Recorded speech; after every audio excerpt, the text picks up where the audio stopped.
Hi, my name is Bill, and today I'm going to be showing you how to replace the dampening strap retainer screw on your washer. The reason why you'd have to do this is because the screw is damaged or missing, causing the dampening strap retainer to be loose and not holding their strap in place properly. For this repair, we'll be using a putty knife and a 1/4-inch nut driver. Warning: before doing any repairs, please disconnect your power source. So this is the washer we're going to be using for this repair.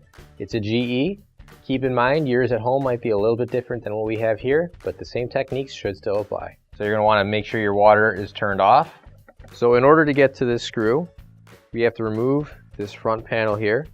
And in order to do that, I want to use my trusty putty knife. I want to push in on the tab right here and pull this panel out. I want to keep it out just so it doesn't snap back into place. Push in over here. And now the whole panel pops off. So we can set that off to the side. So right here is our dampening strap, this black rubber piece right here. And attached to it is the retainer. Now you can see it's loose in here. It doesn't have a screw in it. So what we need to do is grab your new OEM replacement screw. If you don't have one already, you can find one on our online store. Now what I'm going to do is I'm going to slide this piece of the retainer, this tab, into the slot up here. So once we've got that in the slot, there's also a hole right up here that's going to match with where the screw goes. So now we're going to take our new screw and push that up in there.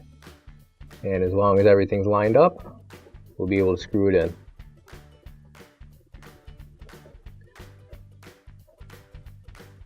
And once that's nice and tight, we can put it back together. Now I want to put our front panel back on. And when I do that, I want to make sure those two tabs there line up with the slots on the bottom of this panel. So you can see they've gone in nice and smooth. Now when I put this up, I'm just making sure that all the other tabs sticking out line up. And once everything's all matched up, I can just snap that panel back into place. Slowly turn your water on just to make sure there's no leak.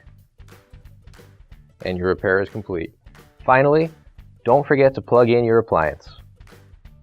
If you need to replace any parts for your appliances, you can find an OEM replacement part on our website, PCApplianceRepair.com. Thanks for watching, and please don't forget to like, comment, and share our video. Also, don't forget to subscribe to our channel. Your support helps us make more videos just like these for you to watch for free.